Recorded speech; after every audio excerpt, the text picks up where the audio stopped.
अगर आप लोग हमारे चैनल पर नए हैं तो प्लीज चैनल को सब्सक्राइब करो और ऐसे कार्टून की वीडियो देखने के लिए बेल आइकन को ऑन करो। बहू की मेहनत बेकार।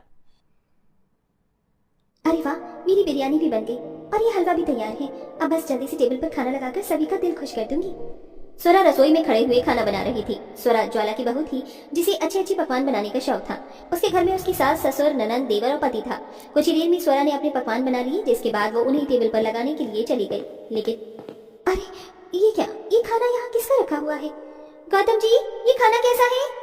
ये खाना हमारे ही खाने के लिए है, मैंने मंगवाया बाहर से। आपने क्यों मंगा लिया? मैं कितनी देर से आप लोगों के लिए यहाँ खाना बना रही हूँ और आपने एक बार भी मुझसे नहीं पूछा। देखिए मैंने कितना कुछ बनाया है। बनाया है तो फिर मैं क्या करूं? स्वरा, मुझे ये बताओ कि तुम इतना सारा खाना क्यों बनाती हो? मैंने बाहर से खाना मंगवा लिया है और हम यही खाएंगे।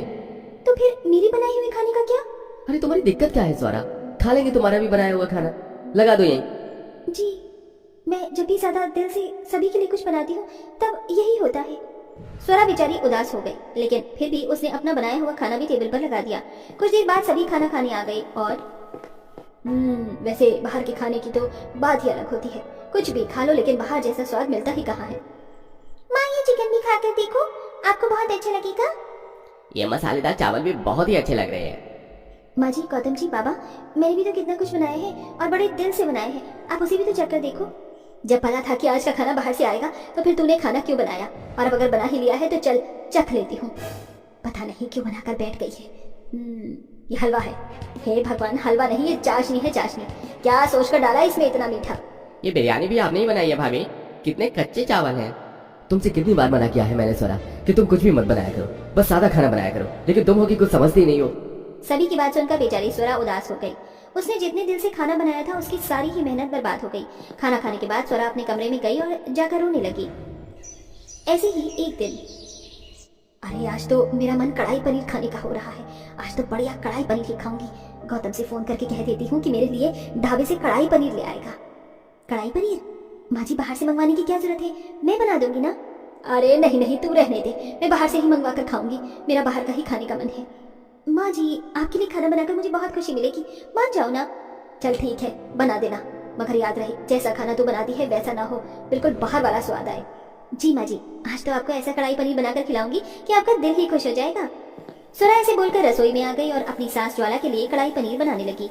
अभी वो रसोई में काम कर ही रही थी कि आज तो मेरी सासू माँ का मेरे हाथों का खाना खाकर दिल खुश ना हो गया तो मेरा नाम भी स्वरा नहीं। अरे नहीं, मैं तो छत पर कपड़े ही डालकर भूल गई।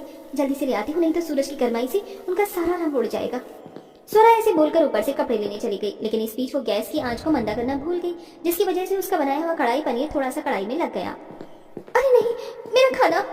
स्वरा तेजी से कपड़े उतारने के बाद रसोई की तरफ भागी, लेकिन अरे नहीं, मेरा कढ़ाई पनीर तो कढ़ाई में लग गया। बहू, खाना बन गया। हे भगवान, लगता है कि तूने सारी कढ़ाई का सत्यानाश कर डाला बहू। ज्यादा नहीं, वो माँ जी बस थोड़ा सा। ये खिलाना था तुझे मुझे, जला हुआ खाना? स्वरा बहू, वैसे हद हो गई, जो काम आते नहीं है उनमें हाथ ही क्यों डालती है? माँ जी, मुझे माफ कर दीजिए। क्या माफ कर दूं? कितना सारा तेल राशन तूने खराब कर दिया। अब दे ये जली हुई सब्जी ही मुझे। ऐसा लग रहा है जैसे कि आज कढ़ाई पनीर से नफरत ही हो जानी है। ज्वाला ने ऐसे ही स्वरा को बहुत बातें सुनाई। बेचारी स्वरा सब कुछ सुनकर अपने कमरे में आ गई। ये क्या बात हुई कि जरा सी गलती हो जाने पर इतनी बातें सुनाओ? अरे गलतियां भी इंसान से ही होती है, बड़े बड़े शेफ गलतियां करते हैं। पता है माँ जी को भी मुझसे कोई दिक्कत सी है। मैं आज तो अपनी पक्की सहेली सोना से ही बात करूंगी। उठा ले, उठा भी ले। हेलो सोना, सोना, अरे बड़े दिन बाद याद आई तुझे मेरी।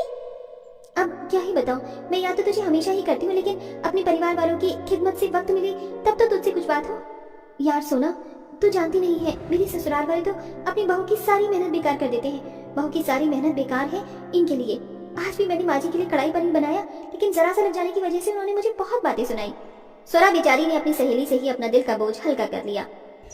ऐसे ही एक दिन, और ये हुआ मेरा मंचूरियन भी तैयार। आज तो सभी खाना देखकर बहुत ही ज्यादा खुश हो जाएंगे। वैसे भी पिछली बार तो जब मैंने कढ़ाई पनीर बनाया था तो वो लग गया था और माँ जी ने मुझे बहुत सुनाया था, लेकिन अब इस बार ऐसा नहीं होगा। आज की हर चीज परफेक्ट बन रही है। अब बस सभी घर लौट आए तो सभी का दिल खुश हो जाएगा। स्वरा ऐसे ही खुश हो रही थी। उसने काफी कुछ खाने को बनाया हुआ था, लेकिन उसके घर में कोई भी नहीं था। कुछ ही देर बाद सभी लौट आए और आ गए आप लोग। भूख लगी होगी ना आपको? चलिए, मैंने काफी कुछ बनाया है, आ जाइए और खा लीजिए। भाभी अब तो पेट में सांस लेने की भी जगह नहीं है, बहुत भरा हुआ है। तो क्या आप लोग खाना खा कर आए हैं? पर आप तो कह कर गई थी कि घर आकर ही खाएंगे। मैंने खाना बना लिया है, थोड़ा तो खा लीजिए। अगर थोड़ा और खा लिया ना बहू तो पता नहीं कि क्या होगा, इसीलिए अब मत खाने को बोल बहू रानी। सभी ऐसे ही खाना खाने से मना करके कमरों में चले गए, जिसके बाद गुस्से में स्वरा सारे किचन में से सामान वगैरह समेटने लगी। ये भी कोई बात हुई? अरे अगर बाहर ही खाना था तो मुझसे क्यों बोलकर गए थे कि खाना बना लेना? और अगर अब मैंने बना ही लिया है तो कोई खा नहीं रहा है। मुझे बहुत गुस्सा आ रहा है। मेरे ससुराल वालों को सिर्फ आता है बहू की मेहनत को बेकार करना। स्वरा बेचारी ऐसे ही अपनी मेहनत को बेकार होता हुआ देखने से चिड़चिड़ी हो रही थी। उसे अपना बनाया हुआ खाना फ्रिज में रखना पड़ा और फिर स्वरा अपने कमरे में जाकर लेट गई। सभी सो गए थे कि आधी रात को उसकी सास ससुर के पेट में दर्द हो उठा और आधी रात को ही डॉक्टर को बुलाना पड़ गया। डॉक्टर साहब, क्या हो मेरे सास और ससुर जी को? देखिए, ज्यादा बाहर का खाना खाने की वजह से इन्हें फूड पॉइजनिंग हो गई है। मैं बता रहा हूँ कि इस कदर बाहर का खाना खाना किसी भी लिहाज से अच्छा नहीं है।